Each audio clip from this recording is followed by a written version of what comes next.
Alléluia. Eh bien, nous allons ouvrir la parole. Est-ce que vous allez bien ce matin? Alléluia. Il y a de la joie dans le ciel. Bien qu'il y ait beaucoup de tristesse dans ce pays. Alléluia. Il y a de la joie en Dieu. Il y a toujours de la joie en Dieu. Parce qu'en Dieu, il y a de l'espérance. Ce matin, je veux vous parler de l'espérance. Ah, c'est très important d'avoir de l'espérance. Est-ce que vous êtes d'accord avec moi? Qu'est-ce que c'est que l'espérance? C'est pas faire un vœu, souhaiter quelque chose. La Bible nous parle que l'espérance est, on peut dire, personnalisée par une personne, c'est Jésus-Christ. Lorsque Jésus vient dans votre vie, il vous donne de l'espérance. Allez, une espérance dans tous les domaines, qui est basée sur la parole de Dieu et sur la personne même de Jésus. Amen. Alors je veux prier pour ce message, afin que je puisse le partager comme Dieu le veut. Alléluia. Seigneur Père, je veux te remercier pour ta parole ce matin, et que cette parole puisse nous édifier, puisse nous bénir, nous encourager, chacun et chacune, Père. Car ta parole est la vérité, elle nous éclaire, elle est une lumière sur notre sentier, elle nous accompagne tous les jours de notre vie. Merci de parler à nos cœurs ce matin. Amen. Amen. Alors, l'espérance, la définition du Larousse, du mot espérance, c'est un sentiment de confiance dans le futur. C'est intéressant. Un sentiment de confiance dans le futur. L'espérance a toujours attrait au futur, à l'avenir, n'est-ce pas? Et donc ça, c'est quelque chose que Dieu nous donne quand nous venons à Christ. Il nous donne de l'espérance.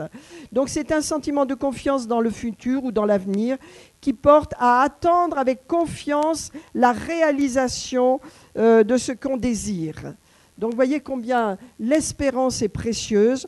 Alors dans la vie courante, les gens ont de l'espérance, n'est-ce pas? Mais l'espérance dont je vous parle est tout autre.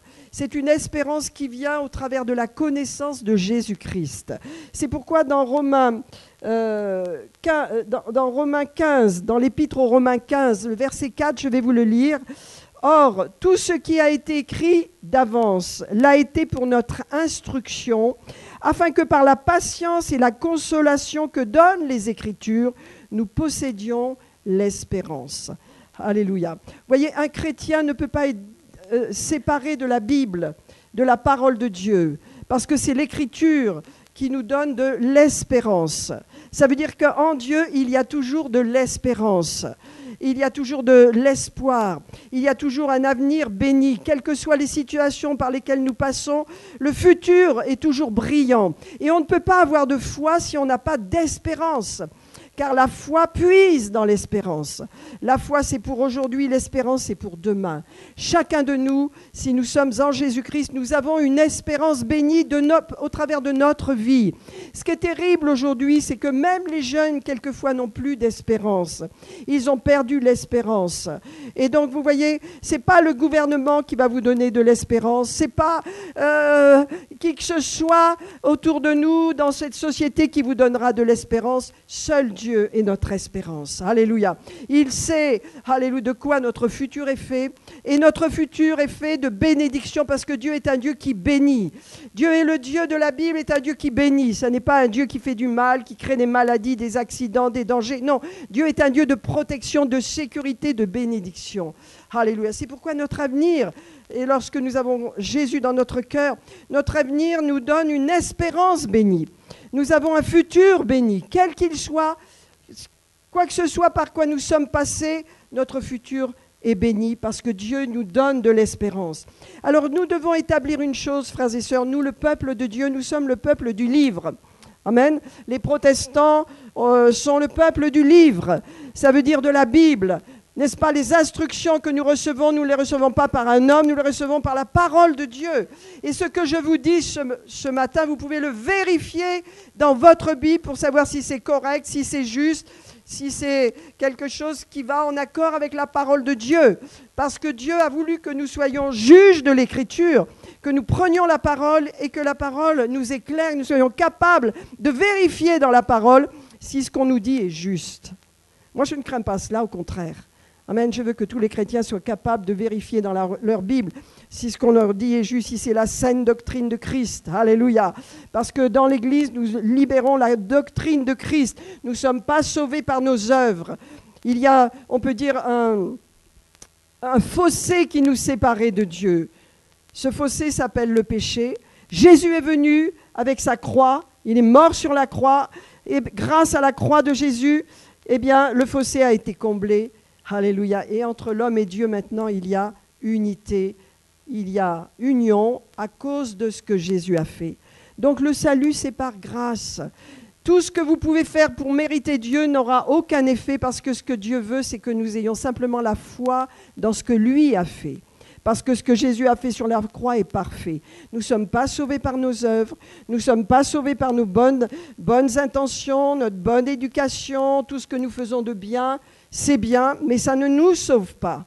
Mais nous sommes sauvés par la foi en Jésus-Christ. C'est ce qui nous sauve. Ça, c'est l'Évangile. Ça, c'est ce que le diable n'aime pas. Les gens aiment bien faire des œuvres pour avoir bonne conscience, mais aucune œuvre ne pourra être juste devant Dieu. Alléluia, parce que seule l'œuvre de son Fils Jésus-Christ a de la valeur. Et lorsque vous avez reçu Jésus, vous avez cru dans ce qu'il a fait, dans sa mort et sa résurrection. Et votre foi vous sert de témoignage. Amen. Vous avez maintenant accès directement auprès du Père. Vous pouvez demander pardon directement pour vos péchés. Vous pouvez aller directement et lui parler. La porte est ouverte. Alléluia. Le cœur du Père est attentif à vos prières. Dieu est près de vous maintenant pour l'éternité. Il vous a envoyé son Saint-Esprit afin que vous puissiez marcher avec l'Esprit, entendre la voix de Dieu, être vraiment dans la vie avec le Seigneur. Jamais son Saint-Esprit ne vous quittera. Mais vous voyez, frères et sœurs, l'espérance dans la Bible, c'est une personne, c'est Jésus-Christ. Et l'Écriture, la parole de Dieu ne nous accuse pas, ne nous condamne pas, elle nous donne au contraire de l'espérance. Alléluia. C'est pourquoi il est dit que tout ce qui a été écrit d'avance, et là il parle de l'Ancien Testament, de l'Ancienne Alliance, n'est-ce pas ? Tout ce qui a été écrit avant l'Évangile, eh bien, est là pour notre instruction, pour qu'on tire des conclusions sur la vie de ceux qui ont passé avant nous, sur les grands prophètes qui ont prophétisé des événements qui sont arrivés peut-être 3-4 siècles après, dans notre ère même. Vous voyez, parce que la Bible est prophétique. Et donc, qu'est-ce qui se passe ? La Bible, toute la Bible est prophétique. Et l'instruction que nous recevons de la parole de Dieu est là pour nous donner non pas du découragement, non pas de la peur, non pas du jugement, mais de l'espérance. Alléluia. L'espérance est bénie. Avoir de l'espérance, c'est quelque chose de précieux que nous, les chrétiens, nous avons. C'est pourquoi quand nous nous réunissons, nous sommes joyeux.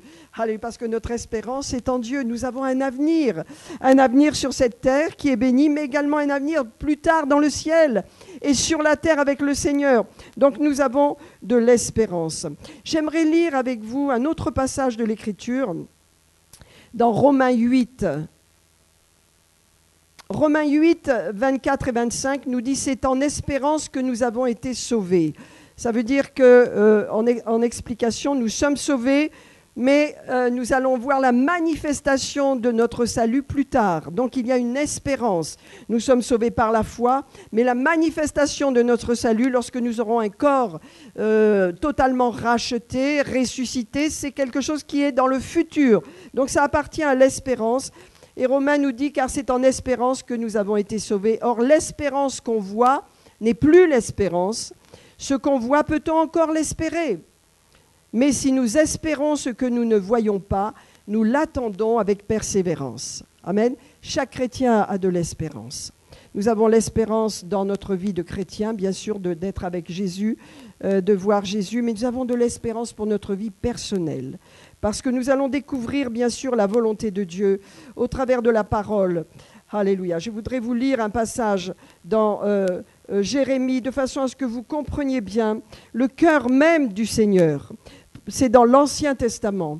Jérémie est un grand prophète. Vous savez, il y a 3 grands prophètes messianiques dans l'Ancien Testament. C'est Ésaïe, c'est Jérémie et Ézéchiel. Grands prophètes, n'est-ce pas ?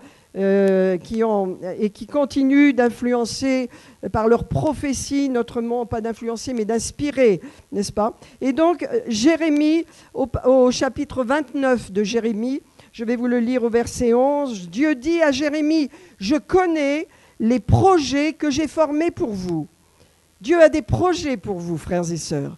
Dieu a des projets. Au-delà de ce que vous faites aujourd'hui, Dieu veut plus. Dieu veut plus, nous allons le voir. Il veut élargir l'espace de notre tente. Il veut que nous voyions grand, nous les chrétiens.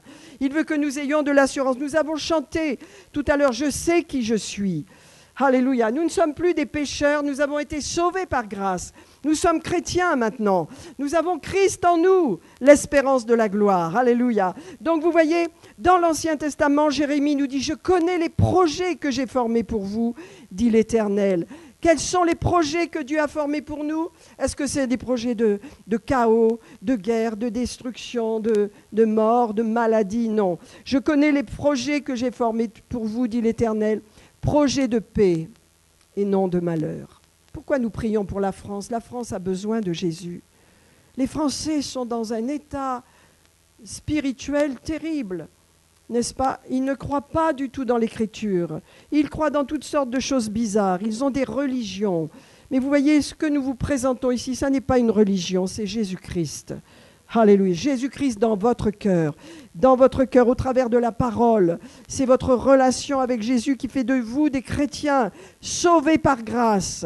Ça, c'est le message de l'Évangile. Vous dites, bon, j'ai entendu ça. Alors, prends un évangile, mon frère, ma soeur, et découvre-le par toi-même.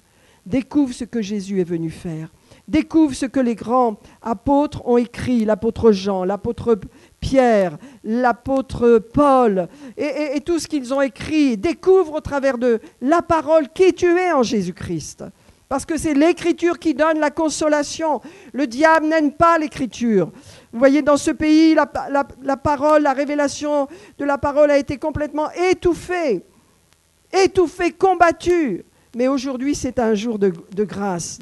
Nous sommes dans des temps de grande libération de la parole. Nous pouvons prêcher l'Évangile. Et l'Évangile est prêché partout chez les chrétiens.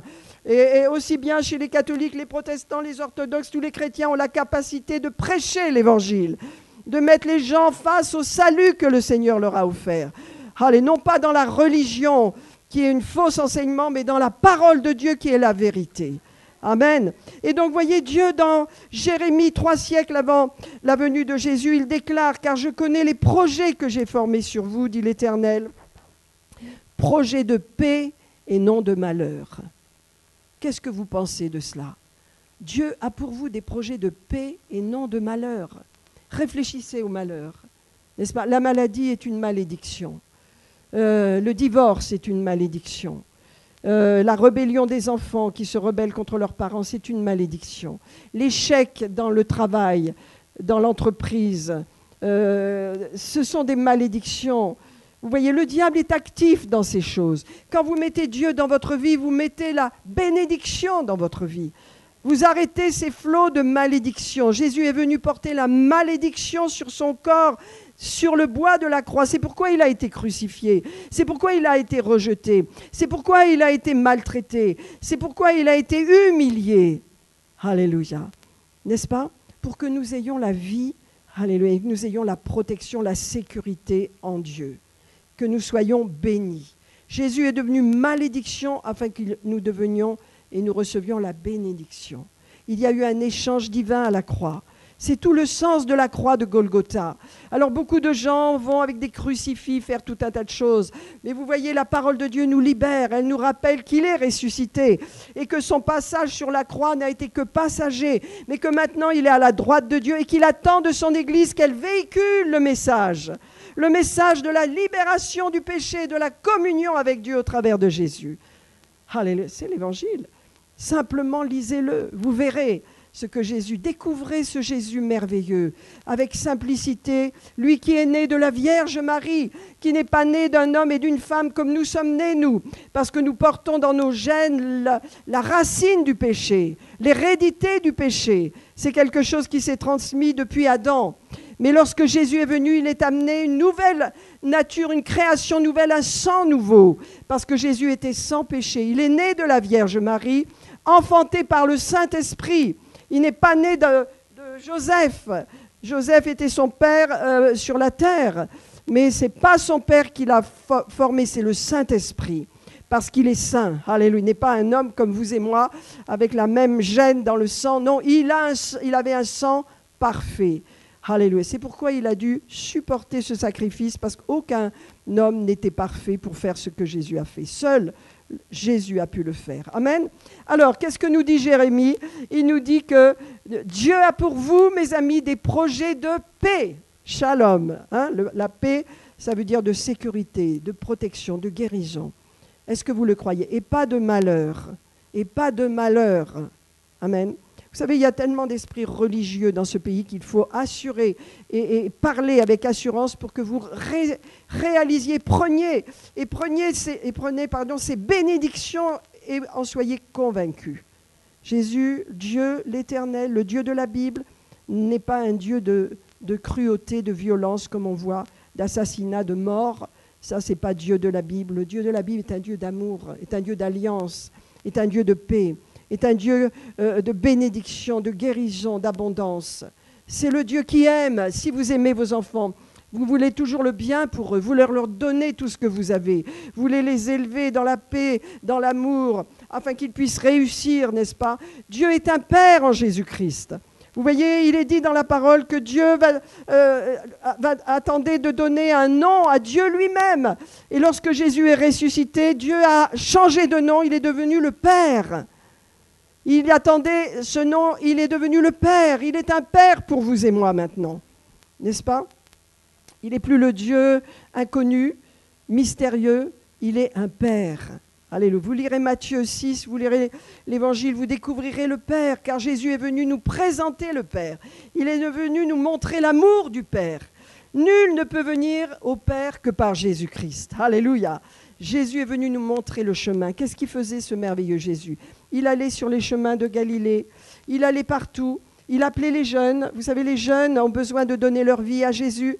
Les jeunes ont besoin d'être des modèles pour la génération qui vient.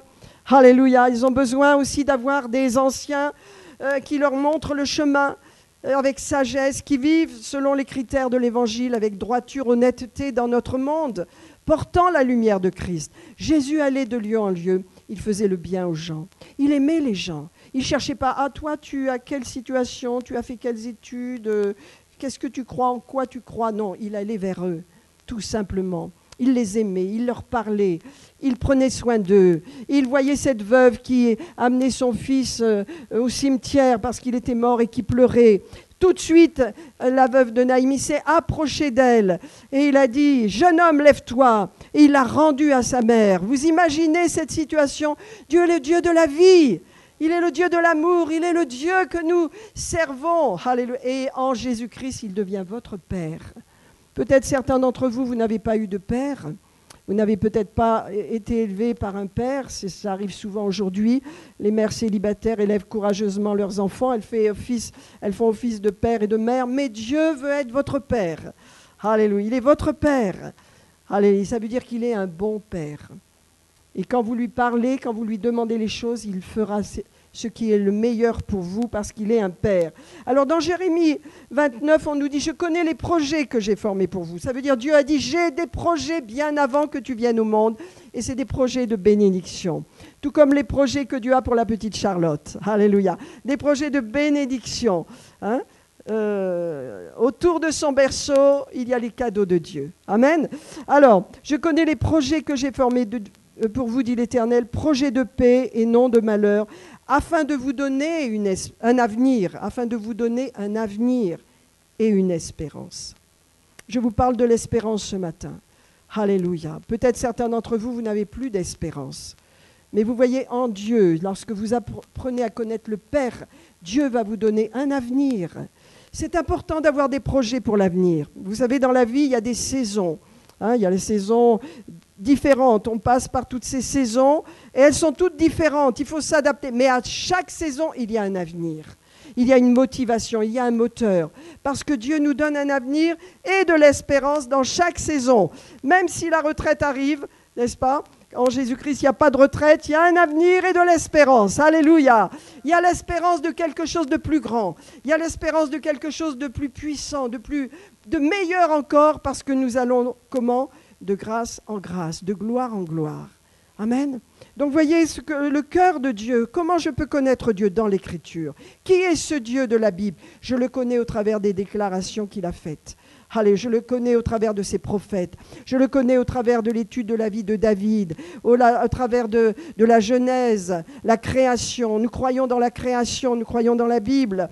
Dernièrement, vous savez, et avec ma fille, on en parlait, on était atterrés parce qu'aux États-Unis, bon, ils aiment la Bible, eux, ils sont dedans depuis longtemps, il y a de tout, mais il y a une organisation chrétienne qui a mis en place une espèce d'Euro Disney qui s'appelle Noé. Donc vous allez là-dedans, ils ont refait exactement l'arche de Noé, etc. Et ils enseignent bien sûr la création. Et voilà. Et donc les Français, certains journalistes ont crié au feu.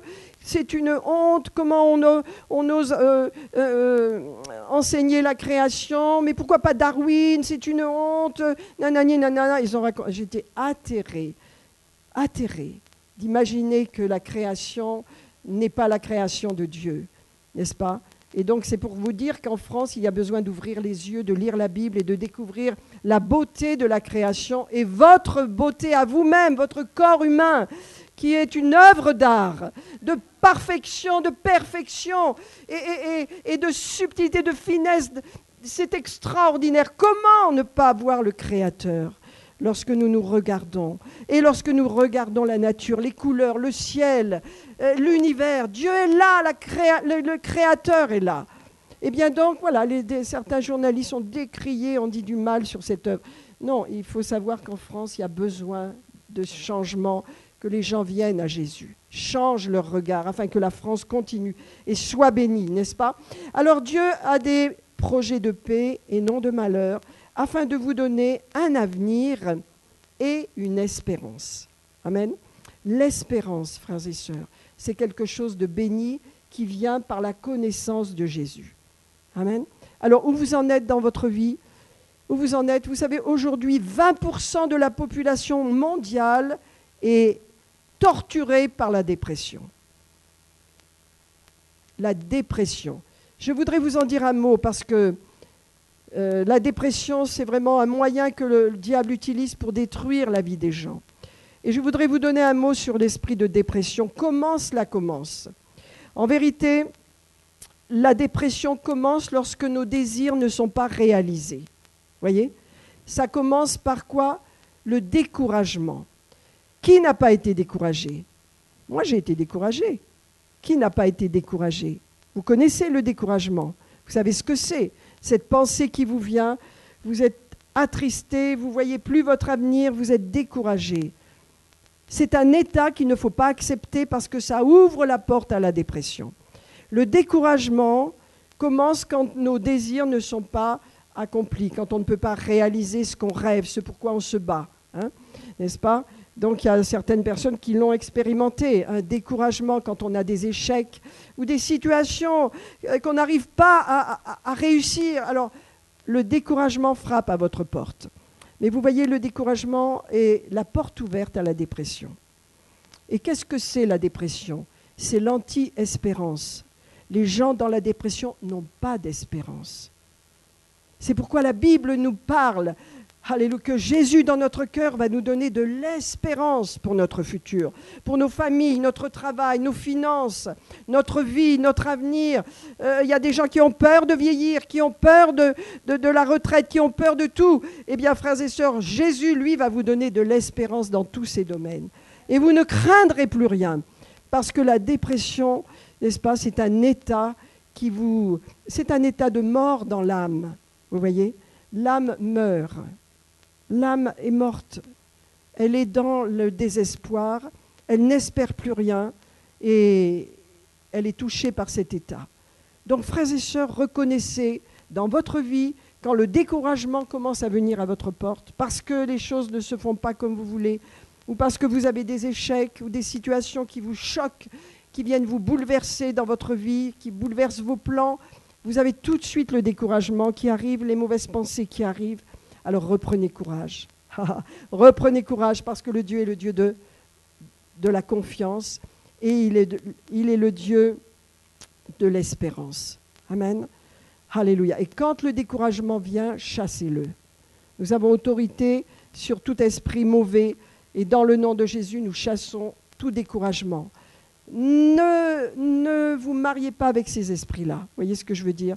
Ne les accueillez pas dans votre vie. Ne supportez pas longtemps le découragement. Chassez-le au nom de Jésus.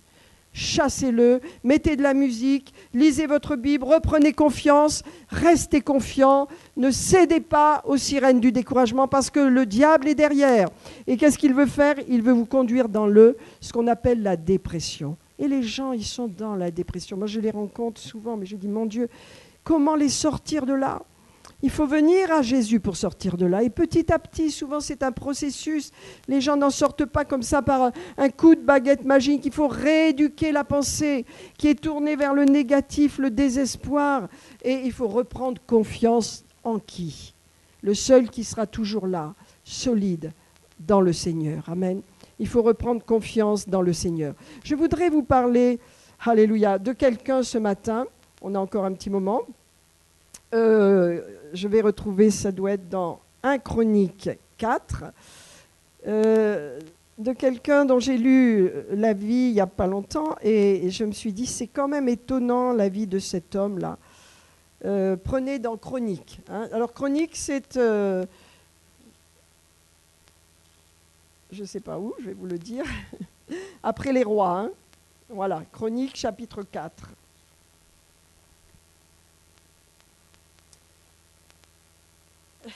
L'espérance dans notre cœur, hein, c'est très, très important. Dans Chronique 4, vous avez toute une généalogie des descendants de Juda et de Siméon, hein, les tribus d'Israël. Hein. Vous voyez? Vous avez Chronique chapitre 4. Et donc vous avez toute une énumération. Vous savez que c'est important pour les Juifs de savoir de quelle tribu ils venaient. Donc il y a beaucoup de généalogies dans l'Ancien Testament. On les passe, n'est-ce pas? Mais on arrive au milieu de ces généalogies. On arrive là dans une situation au verset 8. Alors, on nous dit au verset 8, on va lire le verset 8 et le verset 9 du chapitre 4 de 1 Chronique, on nous dit que Kotz, donc c'est un descendant de Juda, hein, et le mot Kotz, c'est son nom qui veut dire épine. Donc c'est quelqu'un qui était problématique. Hein. Il engendra Anub, etc. Et les familles d'Acharchel, hein, c'est des noms difficiles. Et voilà que Jabetz arrive. Jabetz était le plus considéré de ses frères. Et sa mère lui donna le nom de Jabetz en disant « C'est parce que je l'ai enfanté dans la douleur ». Alors voilà que c'était un garçon, cet enfant-là, qui était plus beau que les autres, plus fort que les autres, plus capable. Vous voyez, on nous dit qu'il était au-dessus de la moyenne. Seulement sa mère devait vivre des moments difficiles. Peut-être son mari l'avait quitté, peut-être, je ne sais pas, il était parti ou mort, ou elle était dans la douleur. Donc cette mère, elle a donné à son fils un nom terrible. Jabetz veut dire celui qui donne la douleur et la souffrance et celui qui souffre. Ça veut dire qu'il était affublé d'un nom. Chaque fois qu'on allait l'appeler, douleur, souffrance, c'était quelque chose qui allait marquer sa vie. Vous comprenez? Parce que dans l'Ancien Testament, les prénoms avaient de l'importance. Par exemple, Jésus, Yeshua, ça veut dire celui qui sauve. Josué, le livre de Josué, c'est aussi le sauveur. Les prénoms ont de l'importance. Abraham, c'est le père d'une multitude. Les prénoms juifs ont tous un sens. Et bien voilà que ce pauvre garçon, et la Bible nous dit là, n'est-ce pas, qu'il était le plus considéré parmi ses frères. Donc ça veut dire qu'il avait des frères et qu'il était considéré, veut dire qu'il avait plus de maintien, plus de force, qu'il était plus au-dessus des autres, par sa nature même. Mais le malheur pour lui, c'est qu'il portait le mauvais nom.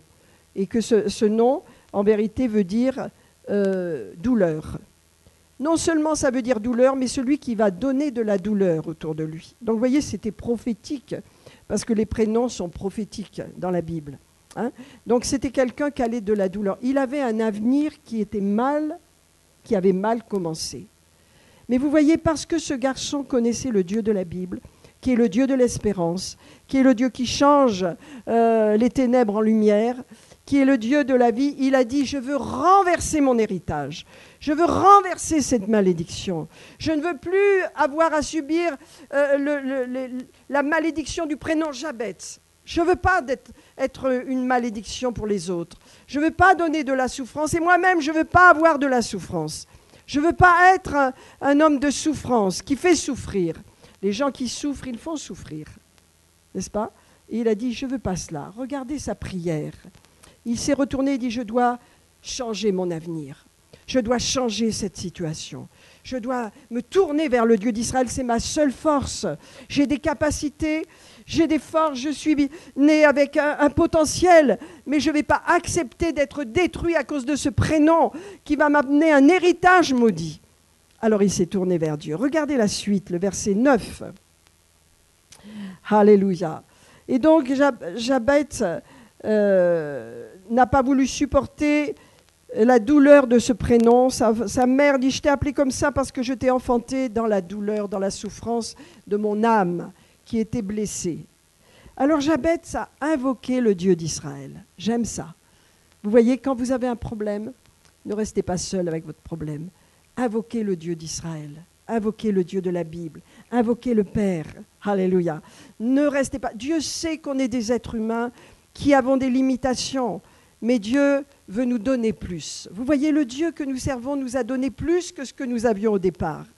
Il a conduit nos vies, nous a dirigés sur un chemin que nous n'avions pas prévu, mais qui est un chemin de bénédiction. Pourquoi? Parce que Dieu a des plans de bonheur pour vous.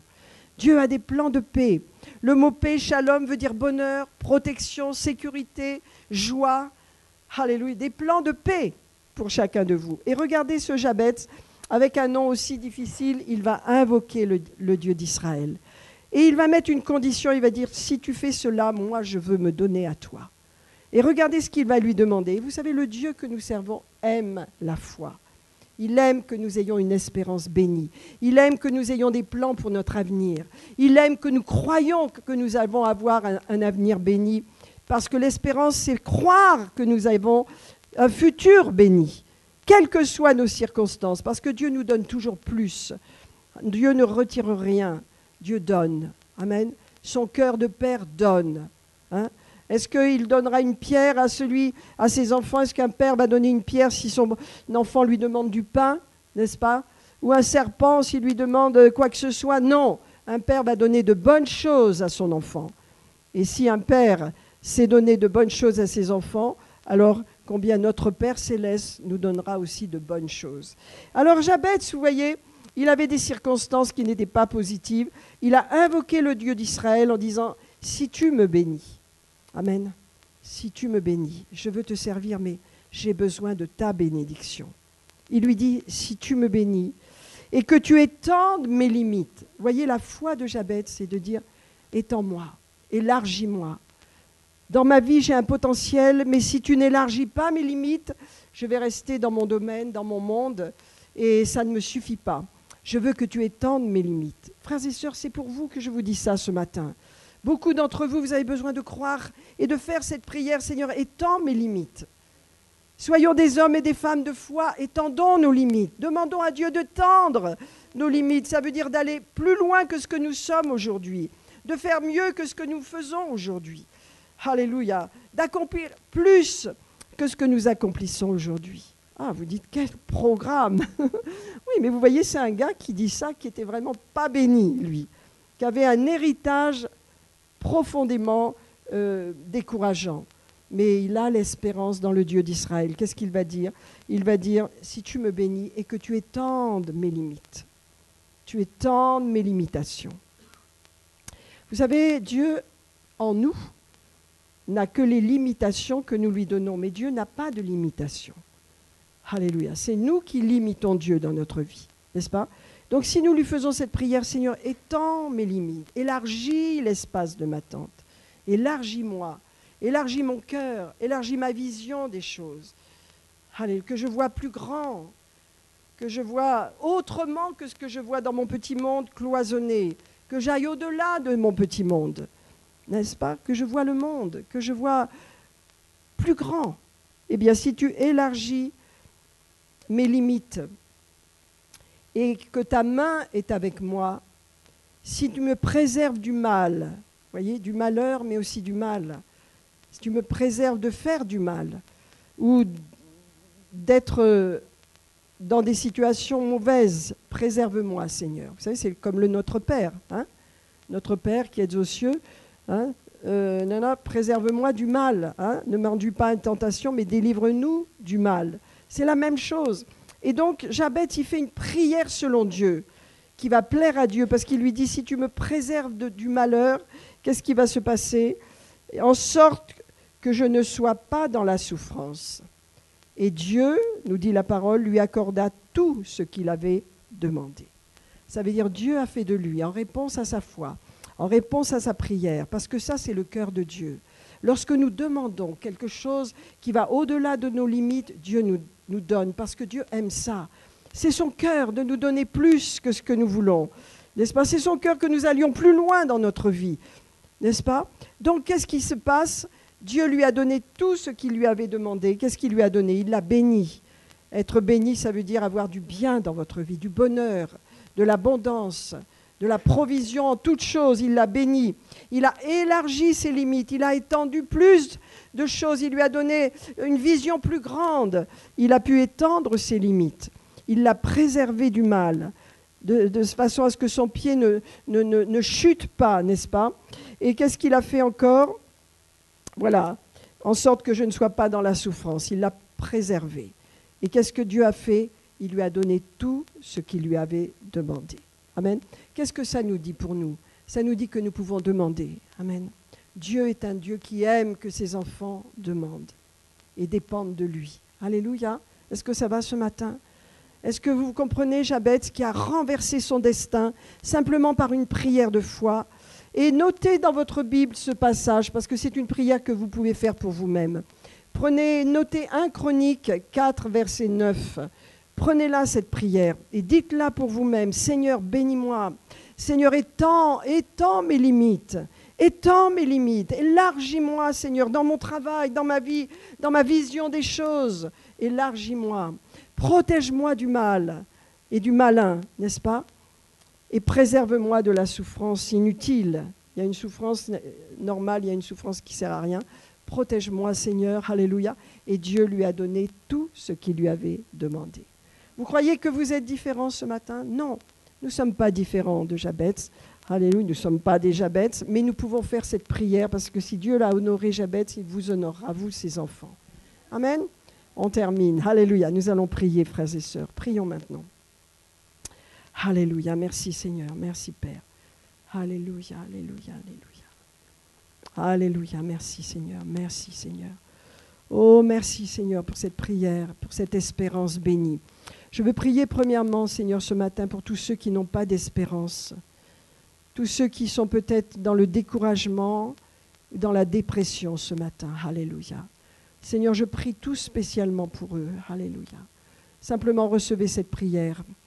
Alléluia. Au nom de Jésus, je veux lier toute dépression, toute pensée de découragement. Je la déclare sans puissance.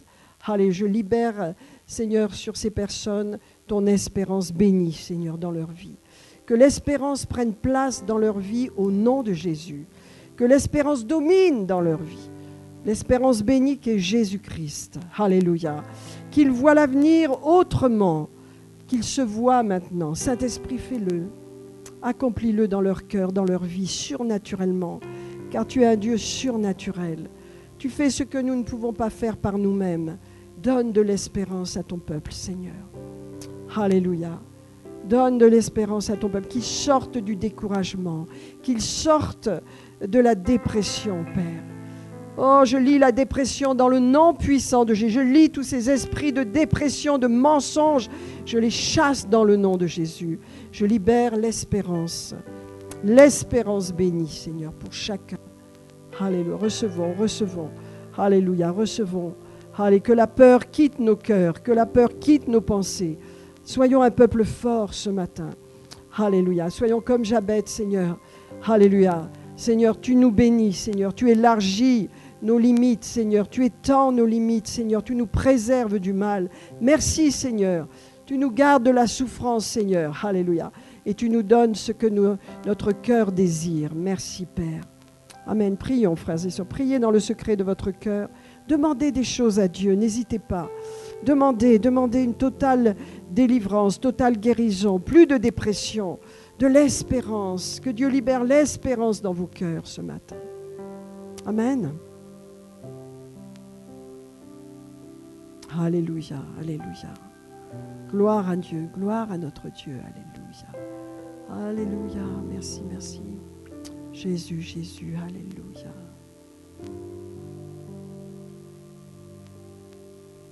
Amen. Alléluia. Demandez à Dieu, parlez au Seigneur, parlez dans votre cœur entre Dieu et vous. Dieu est là pour vous, il est près de vous. Dieu n'est pas loin, il est tout près de vous. Alléluia. Dieu veut que vous ayez une espérance. Voyez votre avenir au travers des yeux de Jésus. Laissez le Saint-Esprit vous montrer votre avenir. Alléluia. Car Dieu a pour vous des projets de paix et non de malheur. Il a des projets de paix et non de malheur, afin de vous donner une espérance, un avenir et une espérance. Dieu veut vous donner un avenir. Vous savez, c'est terrible les gens qui disent « je renonce, j'arrête, je n'ai plus d'espérance, je n'ai pas d'avenir ». Beaucoup de gens sont comme ça, ils perdent leurs emplois, ils sont désespérés. Certains se suicident parce que leurs entreprises ne marchent plus. Il y a du désespoir dans ce monde. Seul Jésus est celui qui nous donne l'espérance. Si notre espérance est en Dieu, nous serons forts pour aborder toutes les situations. Les gens ont besoin de Jésus. La France a besoin de Jésus. Ils n'ont pas besoin encore d'une religion, ils ont besoin de Jésus. Alléluia, nous avons besoin de Jésus. Nous avons besoin de l'Évangile. Nous avons besoin de le connaître. Nous avons besoin du Père. Nous avons besoin de vivre une vie honnête, une vie droite. Nous avons besoin de nous séparer du péché. Nous avons besoin de porter la lumière de l'Évangile au monde qui a faim et soif. Nous avons besoin d'aimer les gens, de les aimer. Alléluia, de les conduire à Jésus. Faisons-le, frères et sœurs, faisons-le. C'est notre appel. Bénissons les gens. Bénissons les gens. Alléluia. Amenons la bénédiction chez les gens. Amenons la lumière. Un jour, j'étais perdu. Je ne connaissais pas Dieu. Quelqu'un est venu m'apporter la lumière de Jésus. Et je l'ai reçue. Toute notre vie a été changée. Toute notre famille a été bénie. Alléluia. Je peux vous dire par expérience que le Seigneur est fidèle. Quand il prend soin de vous, alléluia, c'est pour toujours. C'est pour toujours. Recevez, recevez. Parlez à Jésus. Demandez-lui les choses que vous désirez ce matin. Il est à votre écoute. Il sera toujours avec vous, où que vous alliez.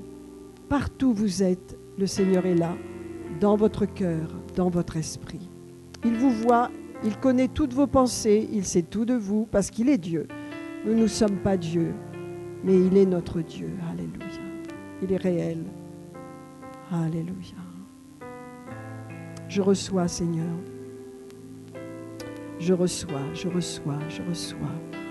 Alléluia, je reçois. Oh, je reçois. Étant élargi mes limites, Seigneur, étends mes limites, mes limitations, Seigneur. Alléluia.